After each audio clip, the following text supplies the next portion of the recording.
Halloween. To most people in the modern world, it is a time of trick or treat, a time for light-hearted mischief and half-hearted magic.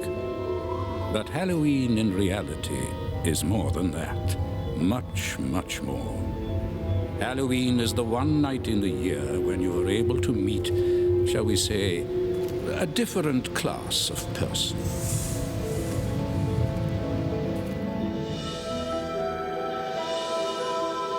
Halloween is as old as the ancient Celtic tribes of the north who celebrated it. It comes to the highlands of Scotland at summer's end, when the sun is fast disappearing over the southern horizon and winter is nigh. Halloween is the most powerful of the pagan fire festivals. It announces the beginning of the rule of darkness. It is the one night of the year when the gates of the abyss are thrown open and spirits from below fly free.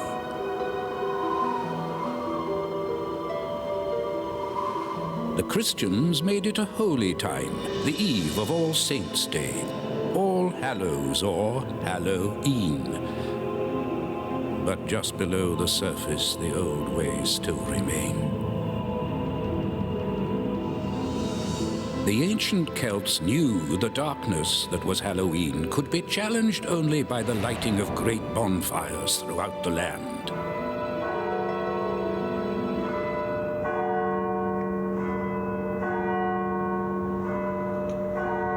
Today's youth, however, feels no need for the sanctuary of the flames. They have, after all, the solace of science. These two are both students engaged in the study of the paranormal, a fashionable new branch of the sciences which seeks to resolve the question of the existence of ghosts once and for all. How quaint. They plan to begin their quest in Scotland's Celtic north. And what better place?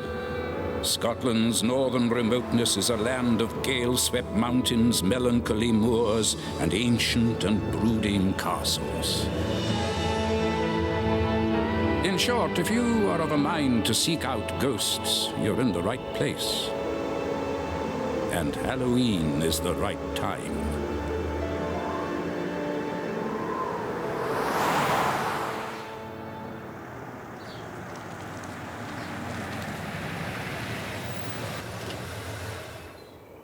Our friends have taken the opportunity presented by this night to investigate the experiences of several people who claim to have had ghostly encounters on Halloween's past. Their tests, of course, will be conducted in the most rigorous scientific way. Their sophisticated equipment will be left in a variety of locations around the country overnight and then collected for examination in the morning. Hello there. Afraid I'm a bit late. Hope I haven't kept you getting the last of the livestock in. No problem. Enjoying the peace and quiet after the city. The site's over this way a bit. Here, let me give you a hand. Their first subject is James Kinsella, a gamekeeper in the Monochty forest not far from the ruins of Duffus Castle. I'll tell you, I wouldn't be doing this if it weren't still daylight.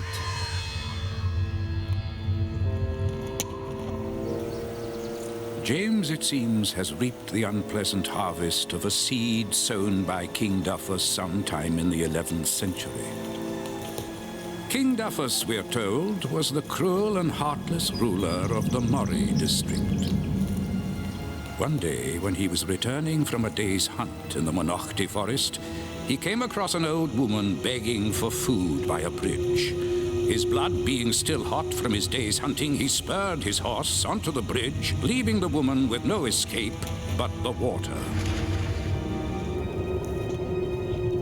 That night, while feasting on the spoils of his hunt, Duffus was suddenly taken ill.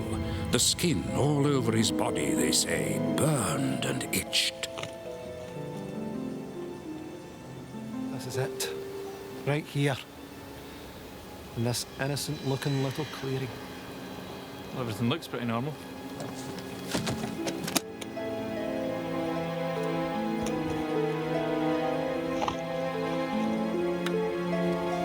Testing 1, 2, 3, 4.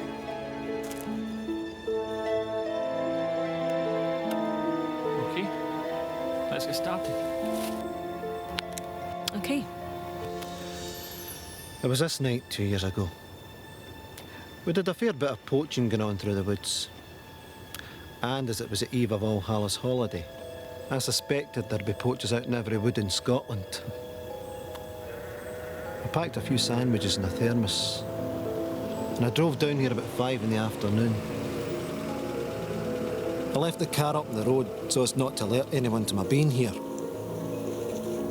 Now, I'm not a superstitious man. Gamekeepers, as you know, are not noted for their imagination. But I must say, I felt a little uneasy that night.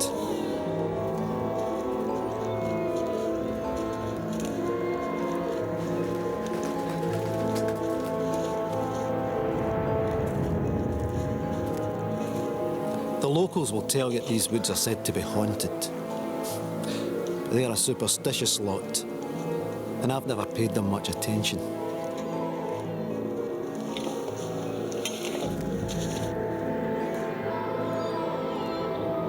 Well, around midnight, I finished my sandwiches, drained the last of my thermos, and I'm just about to have a wee medicinal dram against the cold when I hear a strange sound from somewhere up ahead. Against my better judgment, I think I'd better investigate. Unknown to King Duffus, the old woman had made a waxen image of the king in her forest sanctuary and roasted it slowly over a fire, basting it with poison. When the witch was discovered casting her spell, she was taken in chains to the castle. The wax image was destroyed, and the king quickly returned to health. He immediately sentenced the old woman to death for witchcraft, and she was burnt at the stake in the town of Forres. As the flames engulfed her, she screamed a torrent of curses at the king, vowing never to leave him in peace. Gradually, I become aware of a glow, and the sound is getting louder and louder. I come to the edge of a clearing, and what I saw, I felt my blood had turned to ice.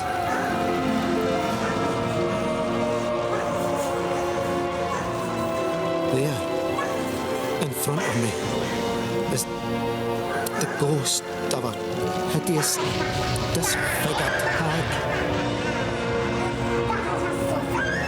Suddenly she looks around and sees me. In an instant she's flying towards me, screeching like a banshee, her bloody talons stretched out to tear me to pieces. I turned and I ran until I couldn't run no more.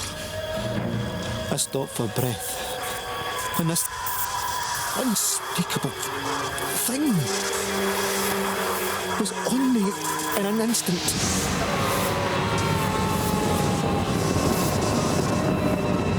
And I must have blacked out. When I came to, it was dawn, and the forest was its old, quiet self. But I tell you, I'll not come here alone at night again. James is merely the first victim of a past haunting to help our friends with their experiments tonight. But at Halloween, it has long been a tradition to also ask for a special type of help. The help of the Prince of Darkness. If you stand before a mirror and make a secret wish, it is said, the devil will afford you a look into the future.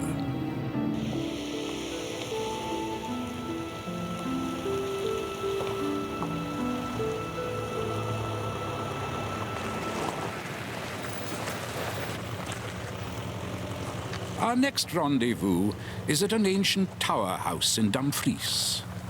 A level-headed spinster, Miss Dalgleish, claims to have been terrified within an inch of her life by Dante Porteous, the ghost of Spedlin's Tower.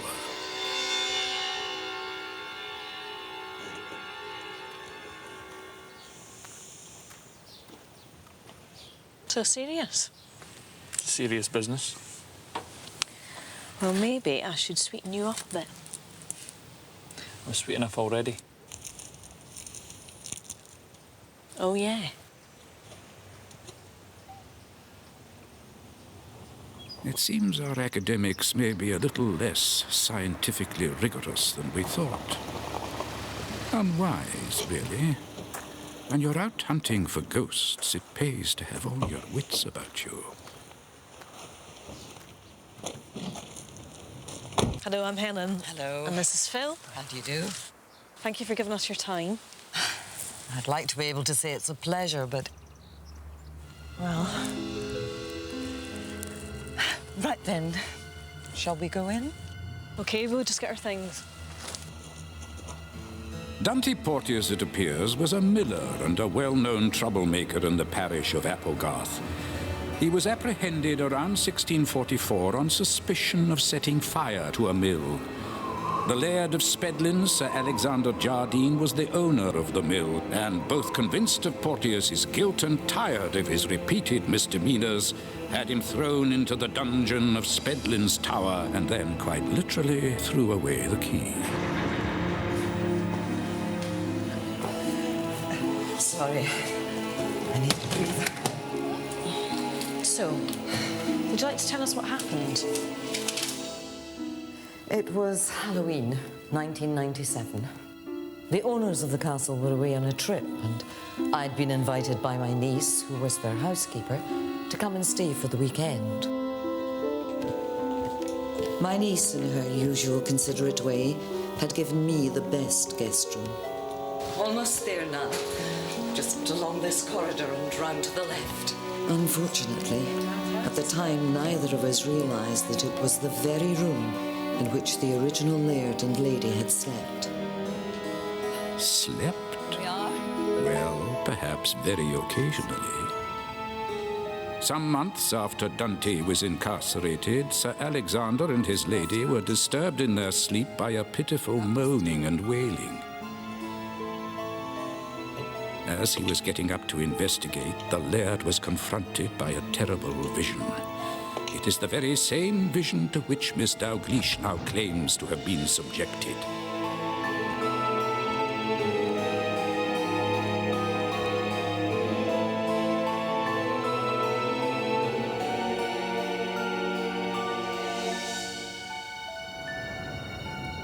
So, shall we continue from where we left off?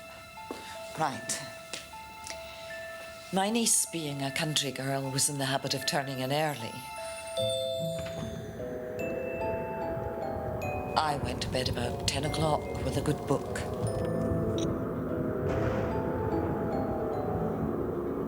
The weather outside was wild. A portent of the winter to come.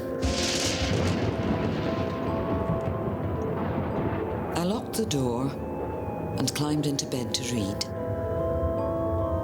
A particularly violent bolt of lightning struck somewhere nearby. And a moment later, the electric light flickered and went out. As I started scrabbling around for a match to light the bedside candle, I heard the most frightful moan somewhere off in the bowels of the house. I finally managed to get the candle lit, but now I was aware that the sound was getting louder, that it seemed to be coming up the stairs towards my room. I stared at the locked door, paralyzed with fear. The moaning seemed to reach the landing right outside the door, and then stopped suddenly. After a few moments, a sickly green glowing mist began to seep under the door.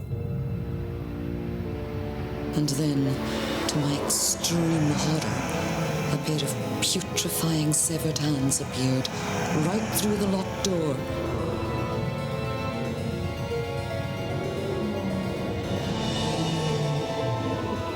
They seemed to be searching for something. But then suddenly they turned and came towards me. I couldn't move. I couldn't scream as the ghastly fingers reached for my neck. I remember nothing further until my niece woke me with breakfast the next morning.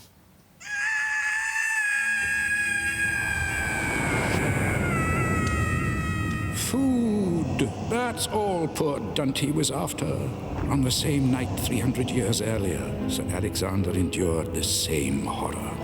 Fearing he might know its source, he summoned a locksmith to open the dungeon door.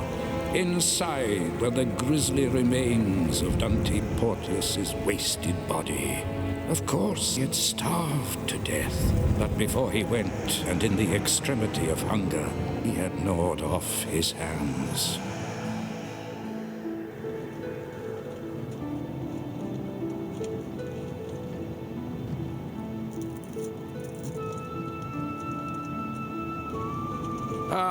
The sharing of food on Halloween, the feast for the dead. I trust they have remembered to save some for the poor departed souls. Or perhaps they, being the experts they surely are, know that the departed feed only on fear. Their new passenger is a Pitlochry accountant, Robert Duncan. He has a tale to tell of last year's Halloween up on Killiecrankie Pass. A most fearsome tale.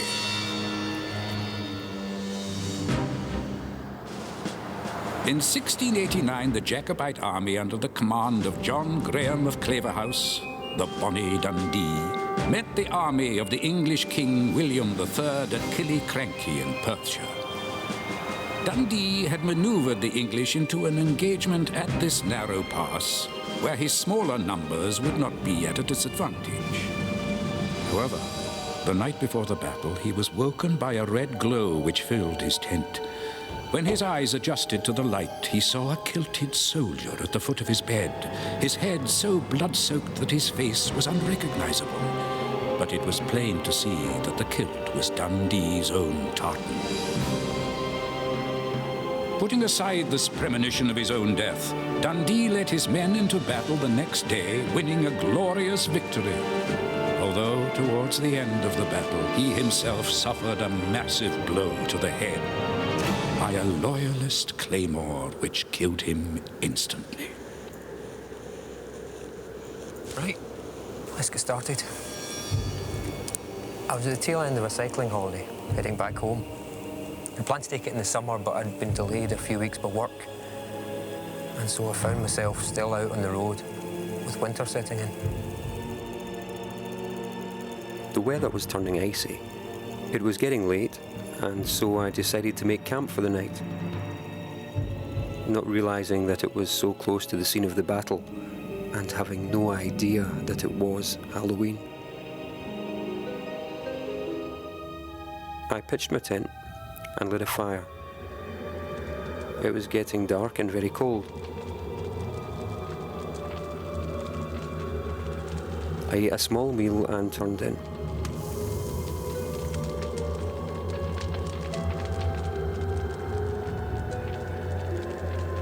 I don't know how long I'd been asleep when I was suddenly woken by a strange sound coming from somewhere quite nearby.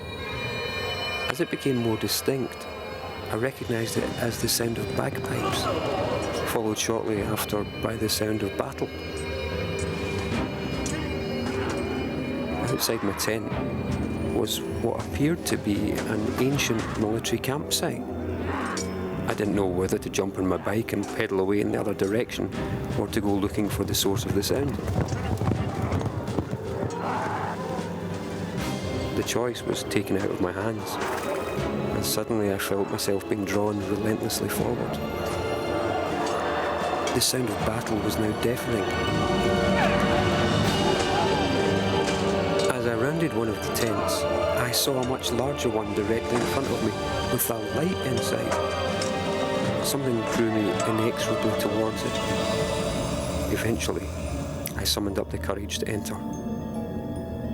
The tent seemed larger on the inside. The light had gone, and it was empty save for a big bed at its centre, some sort of brazier, and a collection of weapons stacked together.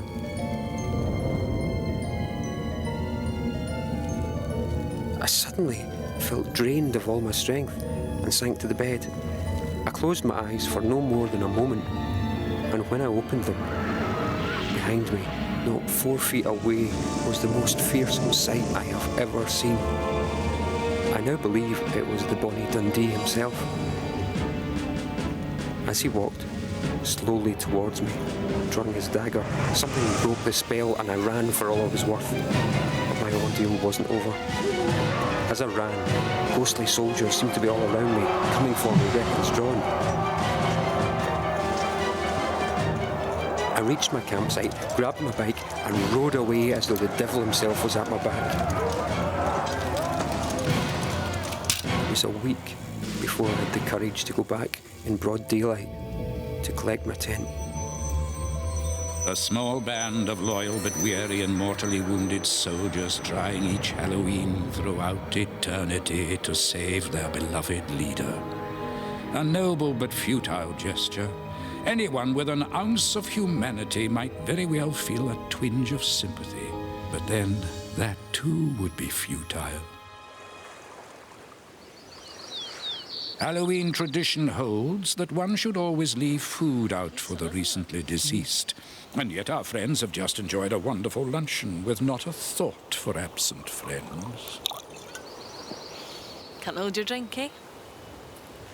I can hold anything if the motivation's strong enough. Oh, yeah? Yeah. Perhaps it is because they have their minds on other things. Shite. We're going to be late.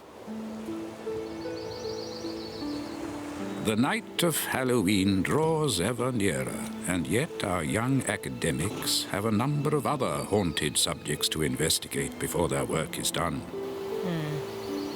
Clearly needs a little more motivation. It is as well that one of them is able to keep his mind on the job.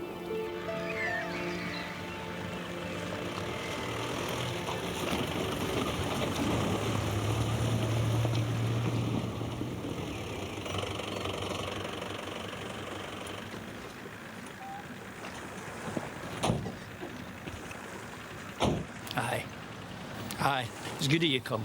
It's nice to be taken seriously once in a while. Most people around here think I'm some kind of nutcase. Right, on you come. Okay, 2 minutes.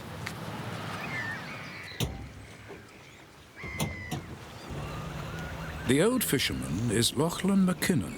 He's fished the waters of the Sound of Mull since he was a small boy, and his father and grandfather before him.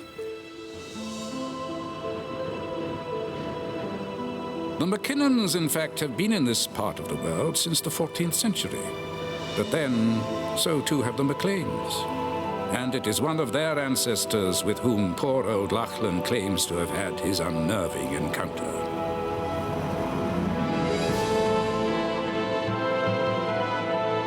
Duart Castle stands sentinel on the Isle of Mull atop Du Ard, the dark headland.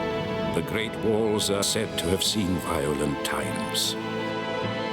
In the 16th century, Ian the Toothless MacLean of Loch Buie was engaged in bloody warfare with his son, Ewan of the Little Head. In one particularly brutal clash, Ian and Ewan's horses found themselves side by side.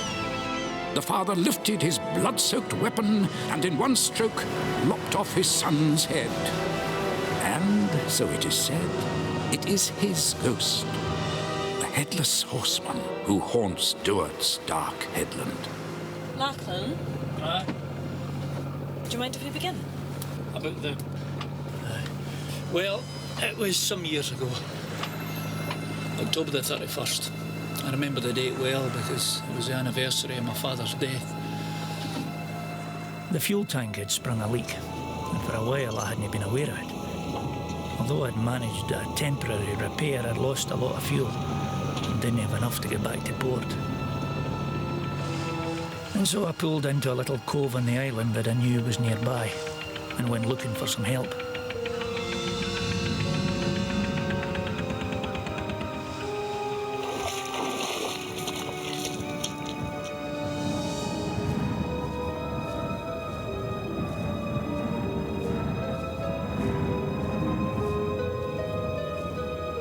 It's an isolated part of the island, the southern end. The town's up in the north, and the nearest building was a wee cottage belonging to an old fisherman I knew, old McClintock. Unfortunately, he was no in, which left me only one other choice. And that, as luck would have it, happened to be the castle.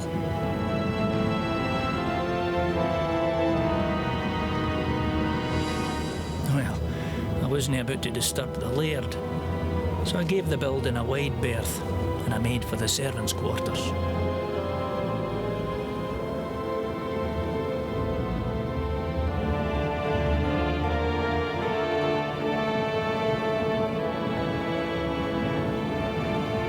It seems that the family were away and the staff had all gone into town.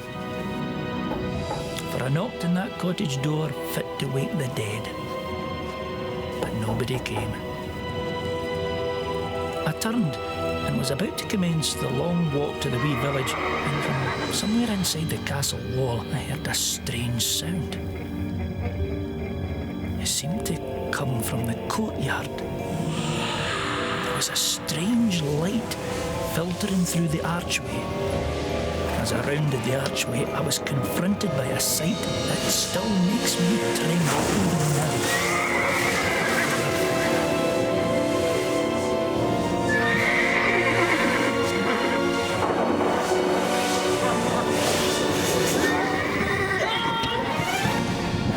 And some would have us believe that animals have no souls.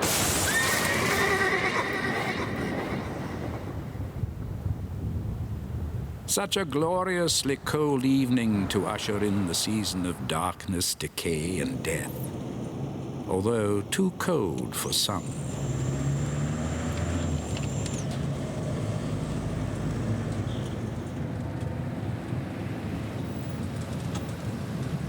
Where are we?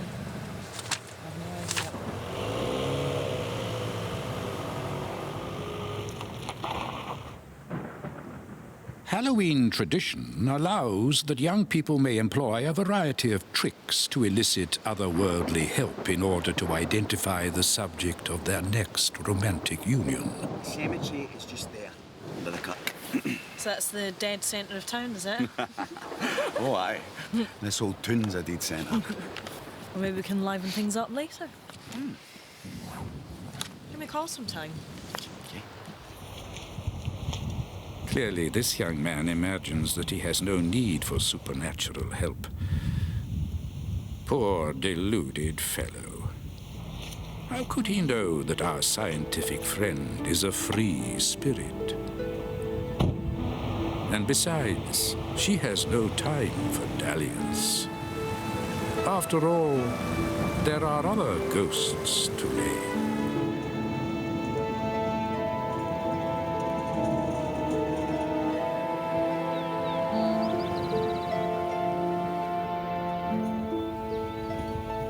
Hello, hello, hello. What have we here? A brush with the forces of law? It is, on the contrary, a young village constable who claims to have had a brush with the forces of darkness. Hi, PC Mackenzie. That's me. Hi. I'm Phil, this is Helen. Hi. I'm just going to get some stuff out the back, if that's okay. Do you want a hand? Yeah, that'd be good.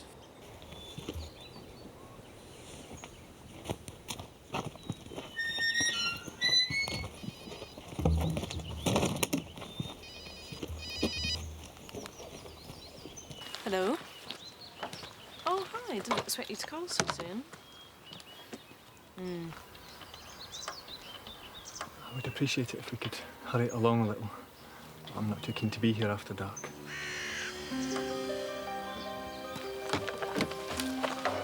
Maybe. The graveyard of Kilnure, near Lochaw in Strathclyde. The old kirk is now in ruins, but still to be seen on one of the graves impressed into the headstone is what locals claim is the handprint of the devil. I said maybe. Aye. Kilnure has always had a reputation for being haunted. But last century, a foolhardy tailor of the parish, disbelieving such tales, bet his colleagues that he could spend the night of Halloween in the graveyard and, to pass the time and show how unconcerned he was, would even make himself a pair of trousers. Around midnight, a putrefying hand appeared from a grave. "Do you see this great hoary hand, tailor?" a voice asked. He ignored it and continued with his work. Finally, a full body in a state of extreme decomposition raised itself from the grave. "Do you see this poxy, stinking body, tailor?" the voice asked. And the skeleton lunged at him. The tailor threw his trousers to the ground and ran, screaming for his life. You seen that? The hand of the skeleton fell on the gravestone, where its mark remains to this day. Do you mind if we start recording? Sure. Well, you know how it is. I'd heard all the stories about the tailor and his ghost, but I'd always treated all that stuff as a joke.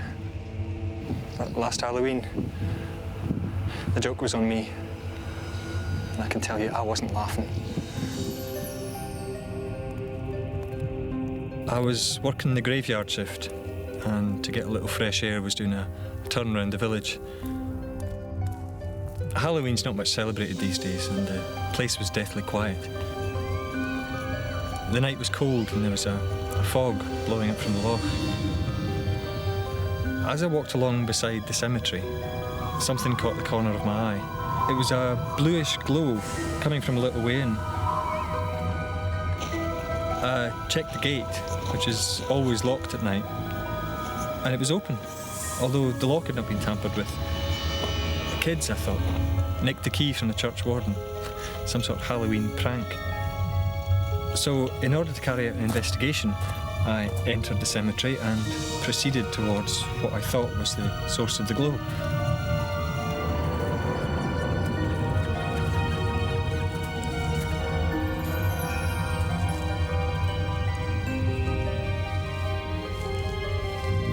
But something strange was going on.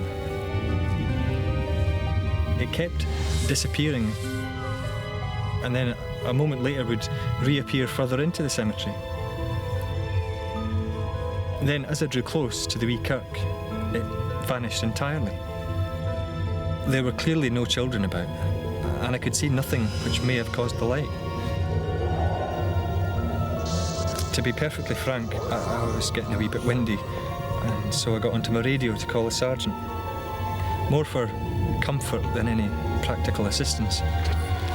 The radio, you won't be surprised to hear, could manage nothing but static at first. But then suddenly a horrible voice came out. Do you see this great hoary hand, Constable?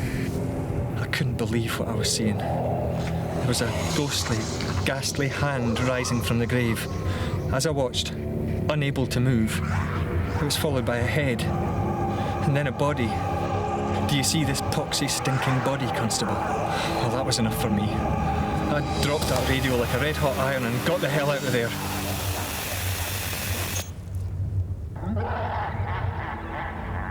Ah, the times, the times. Even in a graveyard nowadays, it's difficult to rest in peace.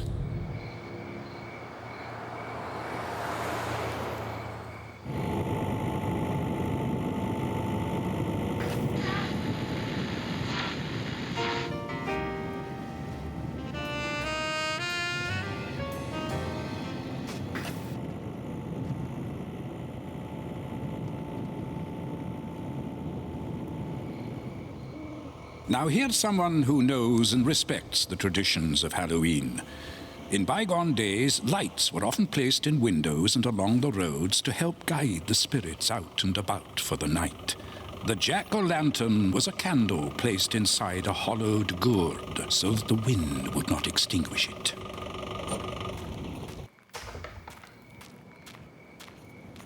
Hello there. Hi, hello. Joe, come on inside, I've got a fire going. Come on in. Okay, I'm just going to get something out the back.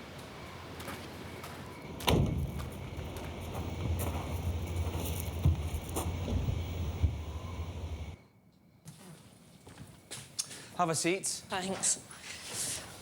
I thought it might be a good idea to have a hot meal before we go on up to the main house. This is Joseph Stewart, caretaker, gardener, and odd job man at Newton Castle, and the last on our list of the haunted. It must be Joe. Spoke on the phone? The castle, as is the custom, is closed for the winter with everyone away to the sun. I've made you some of my famous Cullen's skink. Because this is the location of their final investigation, our scientific duo have elected to spend the night here as stoic academic sentries. And after his experience last year, the solitary Joseph will be glad of the company. To fortify themselves before their nocturnal vigil, they have accepted their host's dinner invitation. This is delicious. You can cook for me anytime. It is an opportunity, too, for him to tell the tale of his green lady. Can we get started? Aye, fire away.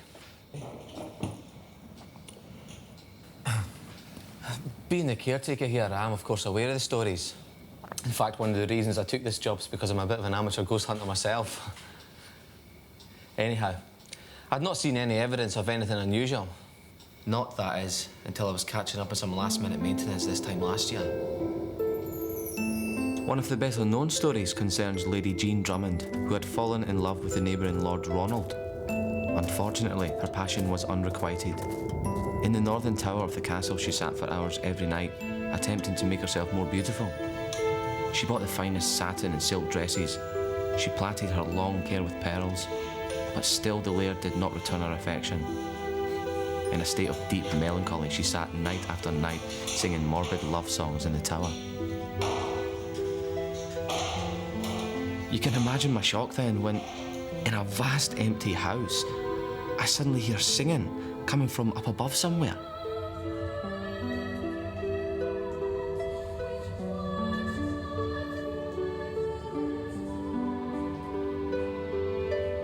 Anyway, as the story goes, Lady Jean sought the advice of a soothsayer.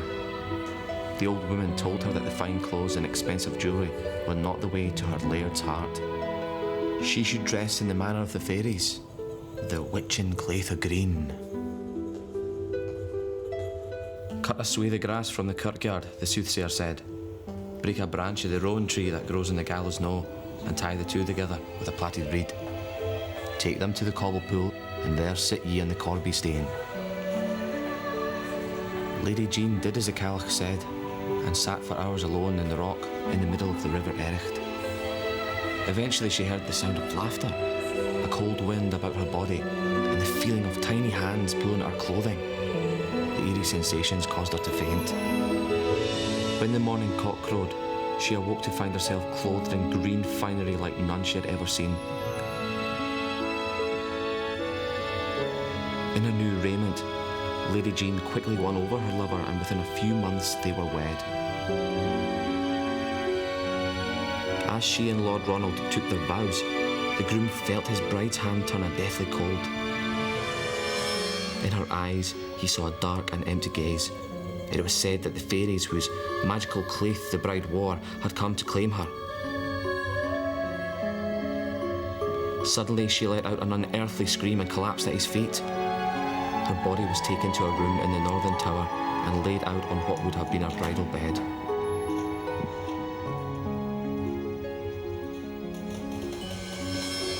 She never recovered.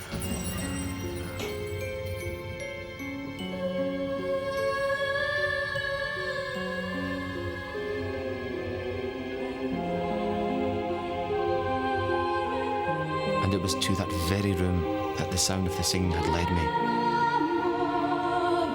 Against my better judgment, I slowly opened the door.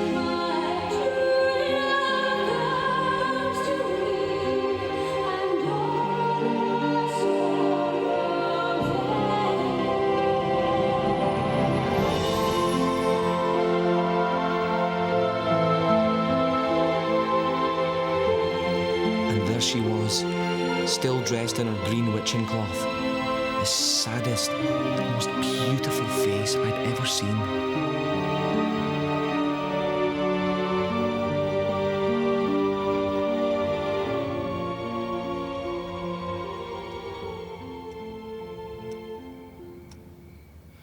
But enough of this. You guys have got work to do.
And I'll surely die. What's going on? What do you think's going on?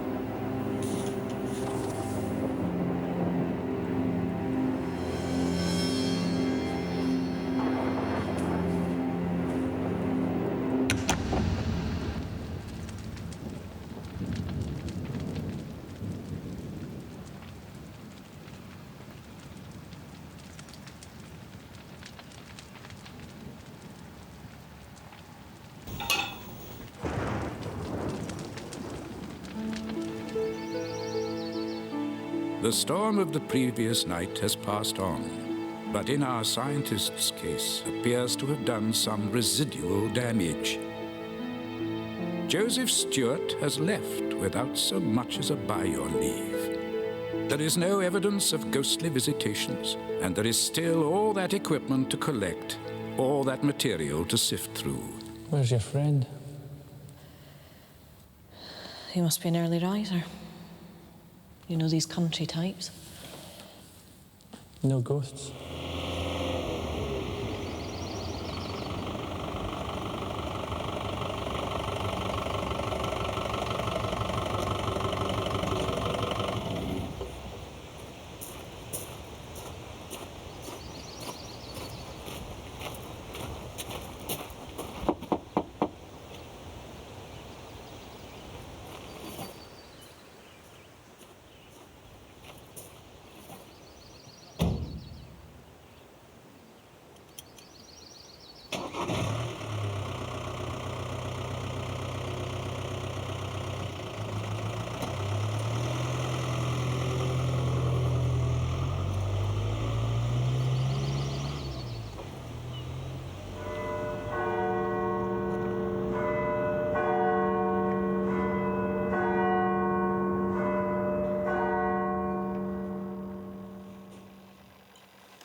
Nothing to be seen, apparently. Nothing to show for all their hard work. Maybe it is all just the folklore and superstition of ignorant people after all. But wait.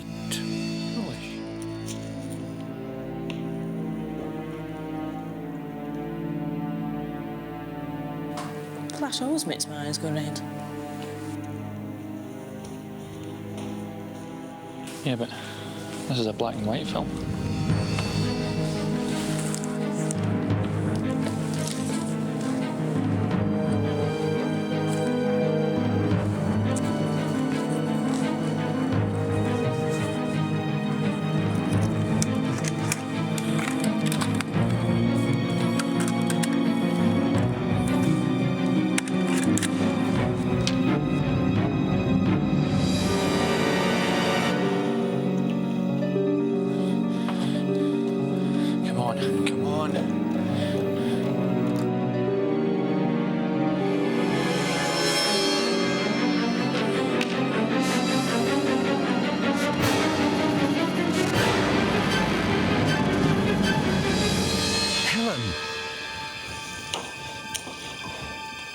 What's wrong? Nothing.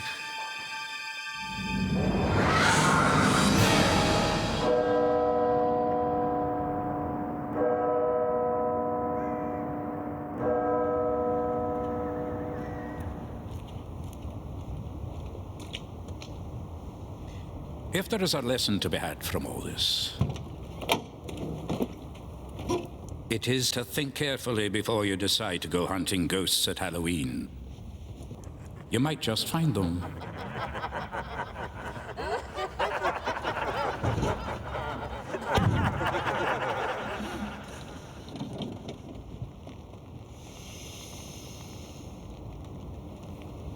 The glorious smell of decay taking hold of the land once again. It always makes me feel like a new woman. Oh, and don't waste your time lamenting our poor departed friends.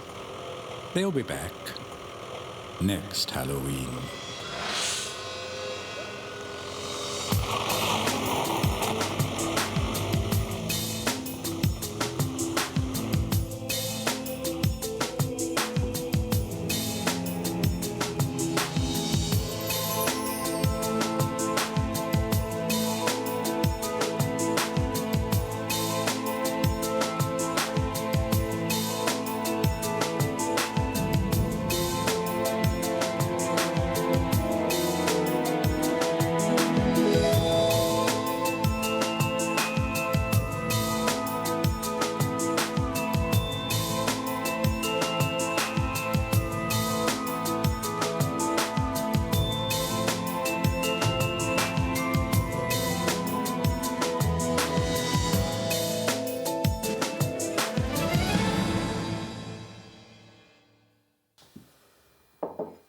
So there you go.